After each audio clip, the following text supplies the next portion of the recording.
Good morning. Good morning. Good morning. Good morning. Da da da da da. We got about 12 inches of snow out there. I I know it came to us from the west, from the mountains. I think they should have kept it. It is, after all, the end of March. Good morning. Good morning. Good morning. So, good morning, machine.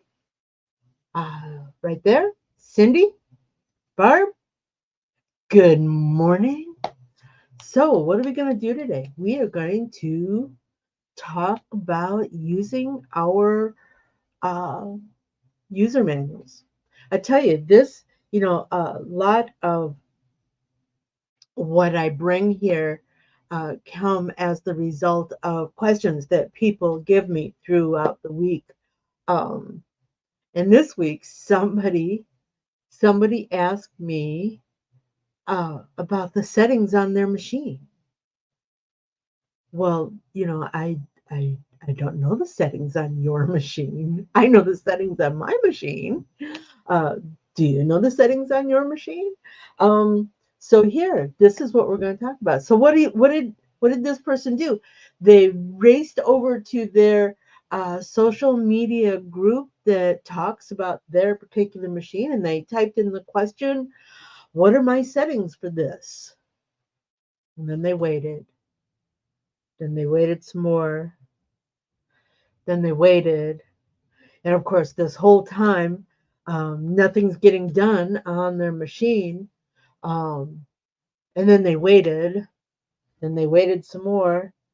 And then they came to me and said, "What are my settings on my machine?" Well, I don't know. What machine are you running? And what does your manual say? Manual, manual. Well, in the olden days, it used to be a book, had lots of pages in it. It read like I don't know. What's the worst thing you've ever read? Good morning, Aaron. Aaron, good morning. Aaron, who is an author himself, will know. Good morning, Gail. Gail's here too. Will know the parts of a book. You have your uh, the oh, now I'm going to draw a total blank. There's the beginning, the middle, and then the end. And the end is where the appendix is, and that's what we're going to talk about today. So yeah, manuals used to come as books, you know, things with pages, made of paper, mostly paper. Years and years ago, it used to be made of parchment, which is a whole different animal. But anyways, we used to have to flip through books to see how to use something.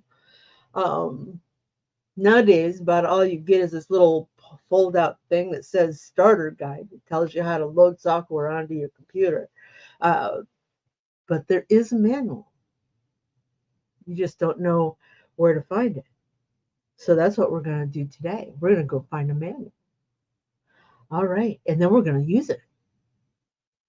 So um, I have two machine manuals and I have two software manuals, but not technically paper.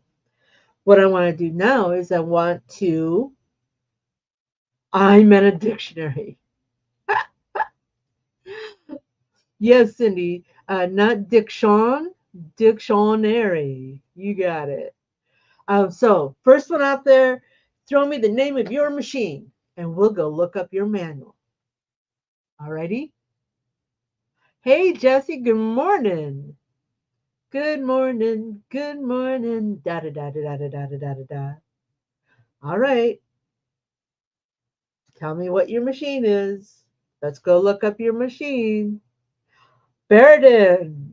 All right, that's exactly Cindy wants us to look up the Baradin. All right. Of course, there are a dozen different models. Oh, we got that one covered. Rashid, we got the Racoma covered. We'll go there in just a minute. So here we are. We are going to do a Google search for a Baradin. Ready? So way up here in the address mark, oh, a Pro 3. All right, thanks, Jesse. Um, Way up here on the address line, we're going to type for search, we're going to try BARUDAN PRO 3 and the word manual because that's what we're looking for. And look at here, sewing head, newest single head, documentation. Oh, here's one, an instruction manual. So we're going to do a little search and we look around and we see what we can find. And we'll look, and of course, for the most part, we're looking um, for the control panel. Aaron, I figured it out. It's called a table of contents. Yeah, that's the beginning of the book, table of contents. And then at the end of the book is the appendix, and in between is all the information. So the table of contents is going to tell us which chapter or where information is located. All right. Now this manual has 233 pages. We could print it, put it in a binder, but we could always save paper by just saving the manual. All right. So we're going to scroll through. Yeah, here's the introduction, talks about the specifications of this machine. Uh, what else? Chapter 3, before use. This is all important information. This is information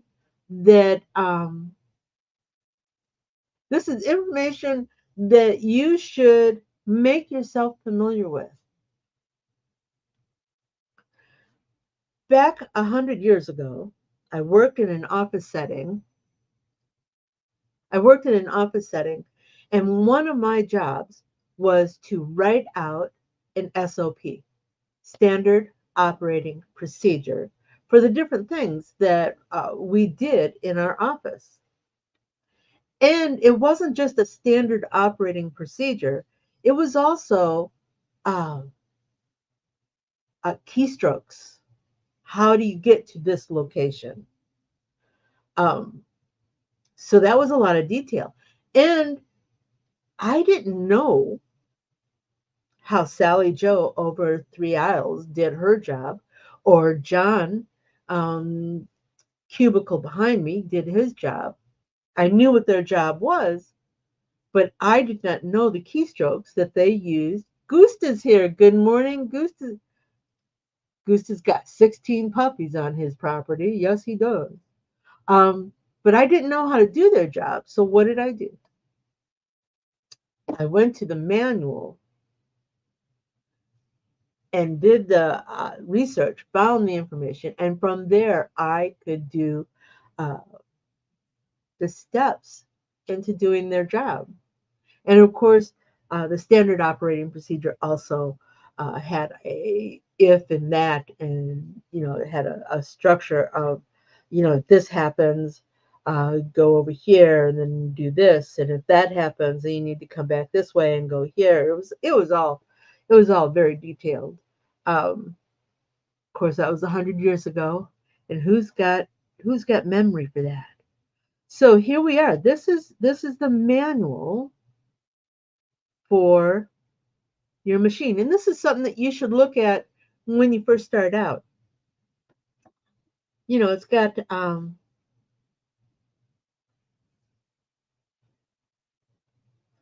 oh, Barb's a smart cookie.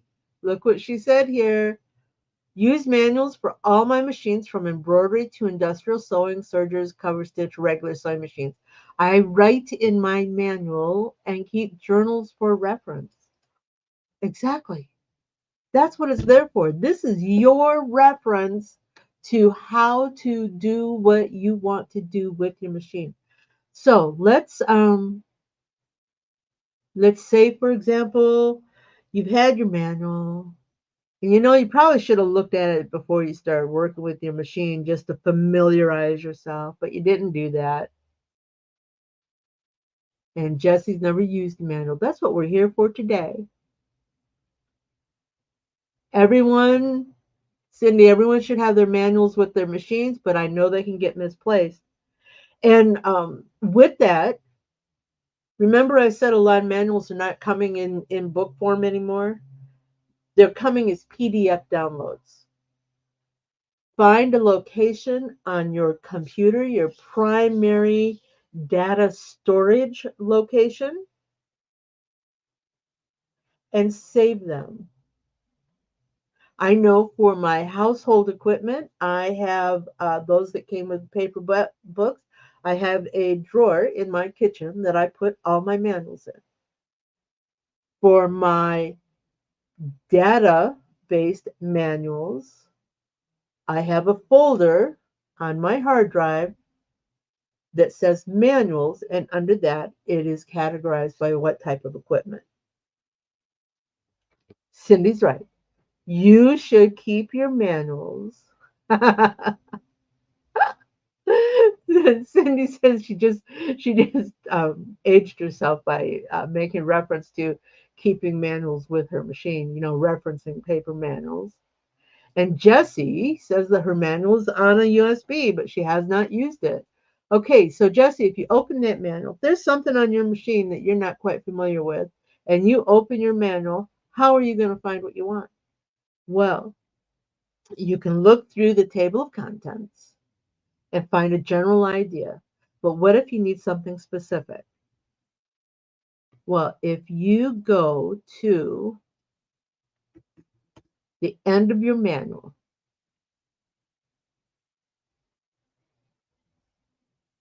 Barb, you are exactly right. Manuals have a wealth of information. They reference maintenance, tension operating, showing machines tell info on how to use the different feet. Yeah, there is a lot of information. Just as an example, years and years ago at a local sewing shop here, she just calls Barrington. Sometimes that works, but what if they don't answer the phone? Um, they wanted me to teach a class on how to do something with uh, Brothers PE design software. Well, I don't own PE design software, but their manual is like amazing. So I taught from the book. I taught people how to teach themselves how to do the function they want by turning the pages of their book. And yes, again, this was a book back in the day. Okay, so Jesse, how are you going to use your manual? Well, you got something specific you need to look up.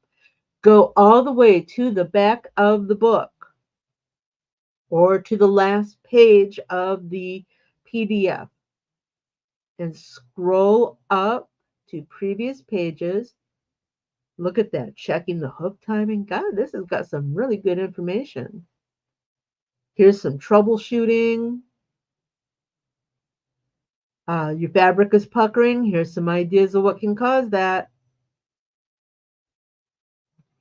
Your oiling chart, parts.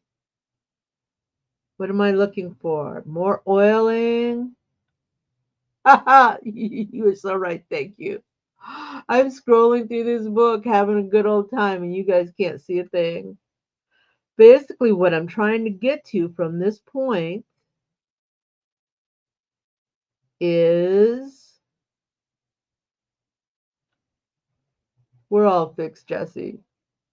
Barb put me on the straight and narrow. All right. I'm thinking it should be here somewhere.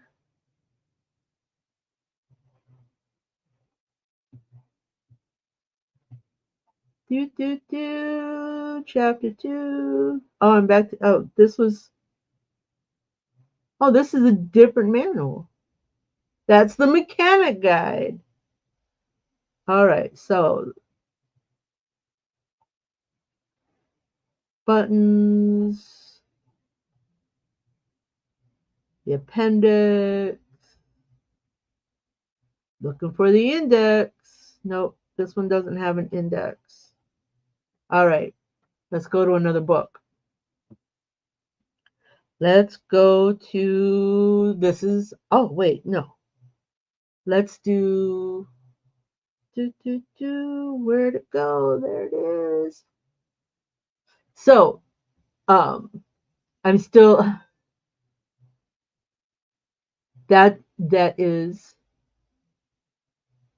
where'd my, there it is. Lost my mouse, Gustav. Still old school. He prints out and highlights and post-it flags, things he uses most. Um, and yes, you're right. If you have no power, how are you going to how are you going to search things out? I don't have it in this room. I did the same thing, Gusta. I should say I had a machine. I traded that one in and got this new one that had a manual that was 400 and some odd pages. And I printed it and I put it in a binder and I still have that binder. Okay, so I think it was Jesse. Jesse, did you ask me for a Racoma? Well, here's a Racoma. Now, I tried to find the 1501 single head machine, but the best I could do is the 2. So here we are. This manual is actually just a quick start guide. Um, it has a table of contents, talks about how to thread the machine, the needles, different sizes of needles, bobbin fiber choices. Listen, we want to talk about the machine, how to install the cap driver. You know, one of the things I have to give Racoma credit for is their manual. Their manual is actually pretty decent. I know that I found it very helpful when I had no, Cindy, we left the Buridan and went over to Racoma.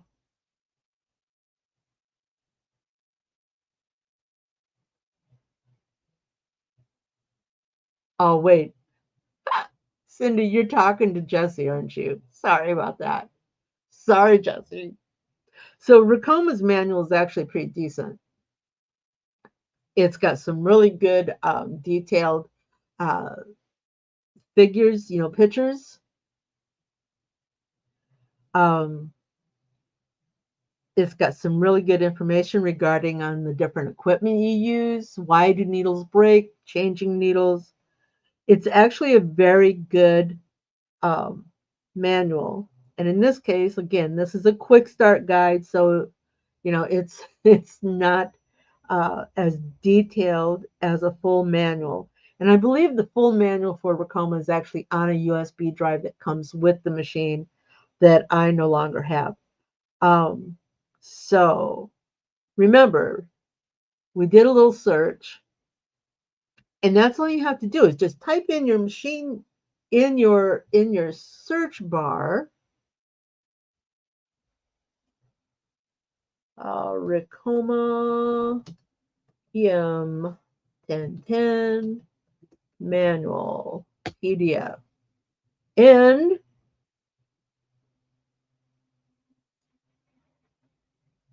it should come up. You should be able to find it. There's an owner's manual for the EM1010. Again, it has a table of contents. Where'd my mouse go? I can never keep track of this silly thing. Where'd it go? This one is 51 pages. Got the control board.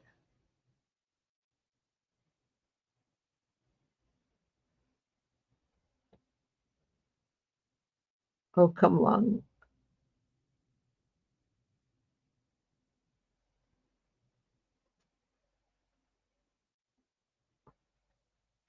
I have no idea what I just did there, people.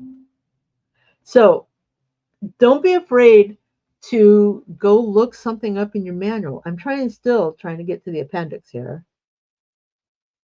And again, it's got error messages, system initializing. Yeah. All right.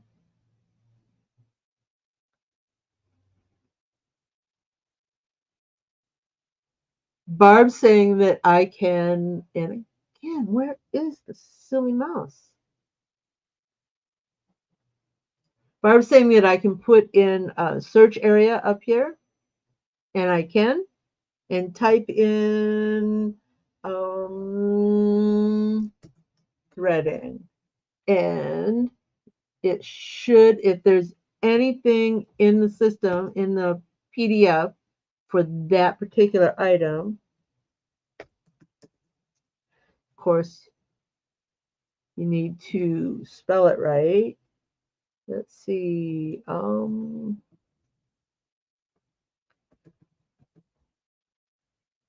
It will pop you to those locations. But again, not quite what I was looking for. Do we have it here? No. Okay, I'm floundering, people. Give me just a second. Let's go to our software. So, just like with your equipment manuals, your software has a manual as well. Um, Only it's much easier to find. It usually comes with the software. It's usually built right in to your workspace that pops up.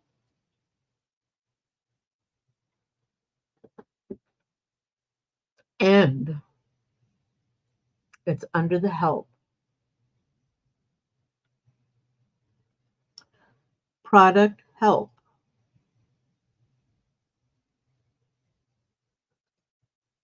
This is, they call it online help for Wilcom. And you can search for whatever you want. How to make a bean stitch.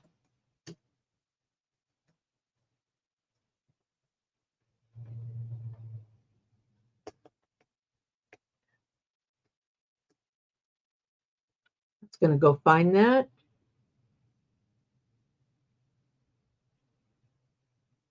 Oh, for crying out loud.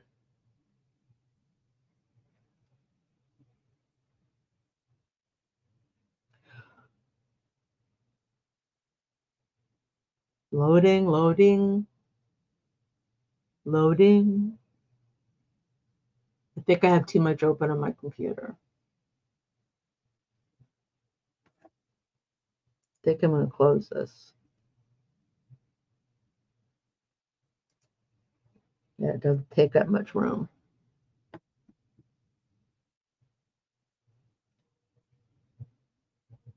Okay. So here is our table of contents from our book. A to Z is going to be our index, which is normally found at the back of the book. And from here, we can search.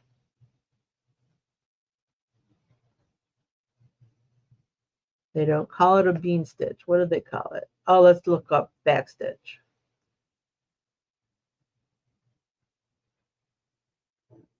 All right. So if we want to look for the backstitch in our software to learn how to do it, we can go to our index.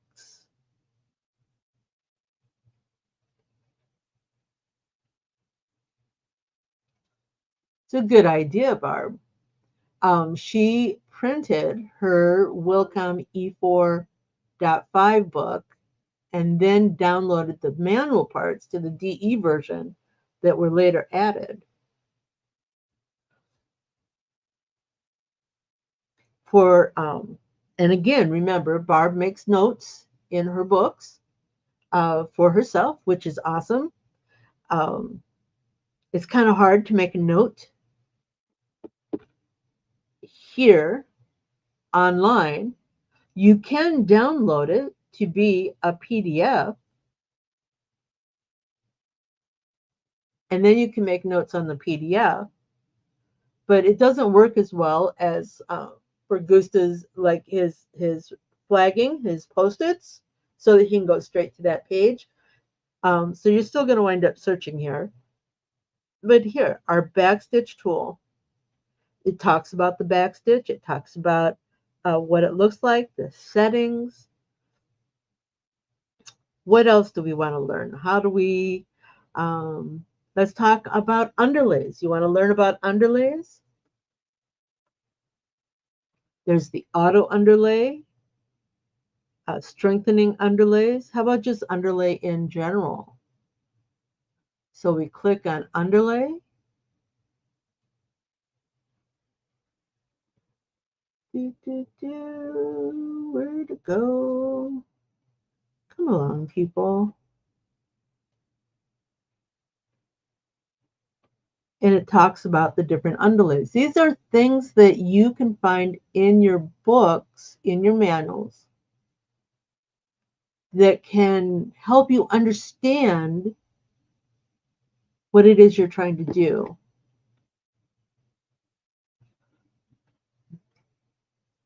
I wonder,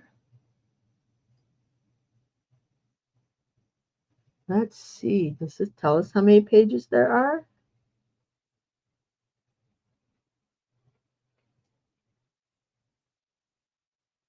Do cancel. Oh, I can print just that page. Isn't that nice?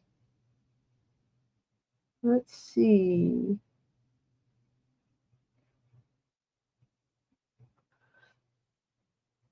Okay. Is there anything you guys want to look up? I also have the Brilliant software up. And again, just like the will come, I can go under help. It has the same kind of format for my topics. I can search, I can go to the index. I like working with the index because the index, I can scan and find what I'm looking for. These are the contents, the table of contents. I can search. What do we want to search? We want to run lasso. Does it have no topics found with lasso? What else do we want? How about select nodes?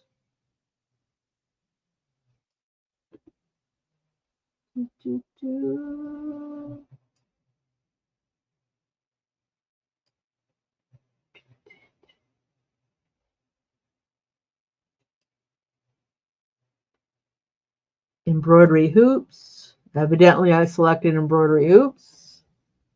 Shows how to add a hoop. Different things with the mouse. I know, I'm floundering. Barb says that she also printed out the Wilcon keyboard shortcuts so that she could learn those as well. Nice. Oh. Keyboard shortcuts. See if it comes up with anything.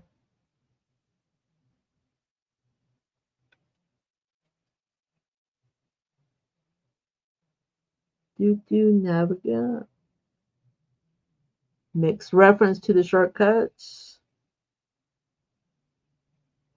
Memorize the keyboard shortcuts for zooming and panning. Use them, can speed up your designing.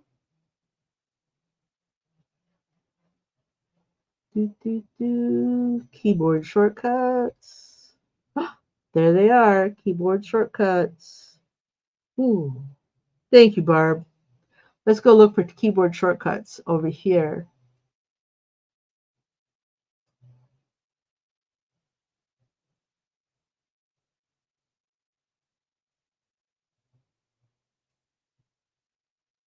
Barb's so quick today.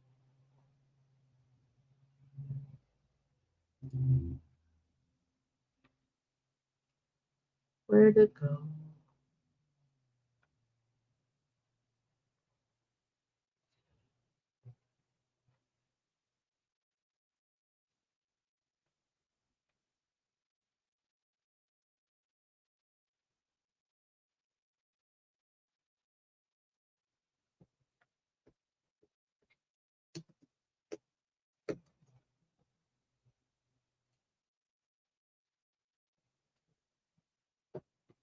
Do, do, do.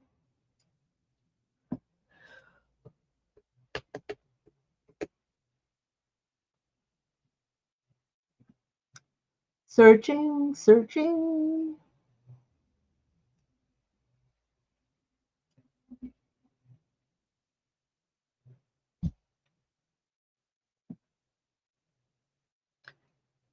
I'm not making this look easy, am I?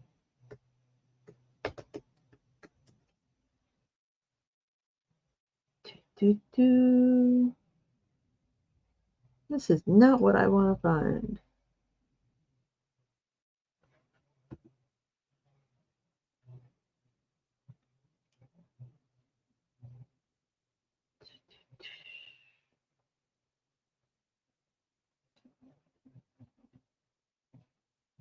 Do, do, do.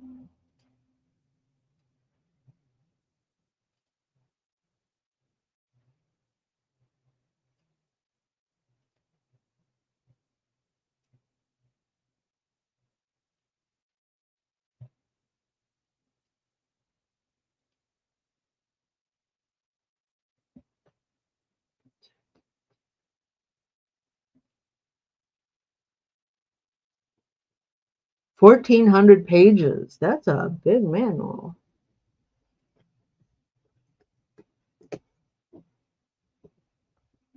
There we go. Here's some keyboard shortcuts. And again, let's go all the way to the end. There we are. An index. An index. A real honest to goodness index. Which alphabetically we can look up the word keyboard, which is not in here. Oh my goodness. Oh. Now, just to remind everybody, we have a very casual thing here.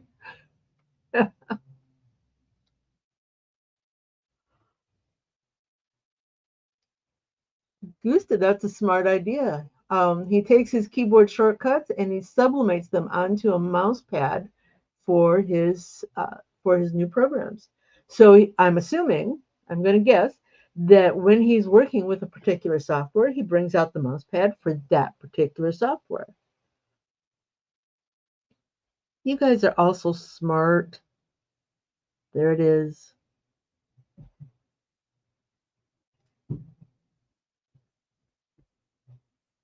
That was not this, did not do what I wanted it to do.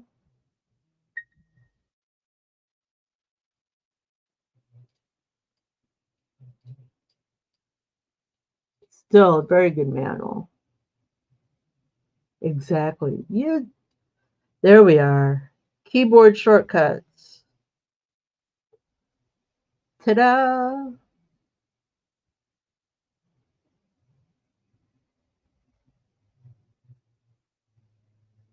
Oh, glossary is always nice. Learn terms and what things are called. Yeah. All right, people. Hi, Doug. Doug, we were just talking about how to use your manuals, how to find things. Of course, I was floundering the whole time. But we're at the end of our broadcast today. Doug, you can watch the rewind. It'll be on YouTube. That's if you want.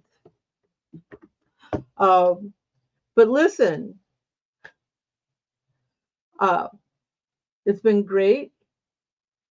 It doesn't explain the why. What do you mean, Doug? Explain the why. I'll hang out. Um, we'll do this again next week. We're gonna hang out and wait for Doug's question. You guys have any questions? Anything? What's going on today? Let's see. We're at the end of March. I'm still prepping classes for. Thank you, Barb. Um, um, so yeah, I'm prepping for my classes. Everything embroidery market is next month. I got to get that all prepped.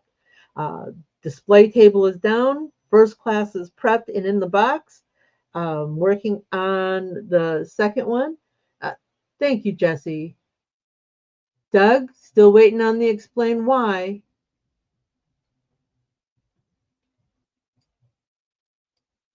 We got another minute here. Um, you all have a great week. Let me know if there's anything you want me to cover. I still think, even though we don't get a paper bound book anymore, I still think your manuals are the best way to go. It should be your first resource before you go post a question that says, how do I do this? And then you wind up waiting and waiting and waiting and waiting and waiting. And that whole time you're waiting, nothing's getting done. All right. Well, Doug hit me up outside the broadcast. I'm going to go ahead and say Wasn't that fun? Do you have more questions? Do you want to learn something new? Join me at quicktostitch.com for coffee and conversation, and we'll talk about it. Embroidery machines, designs, and business. Hope to see you soon. Bye now.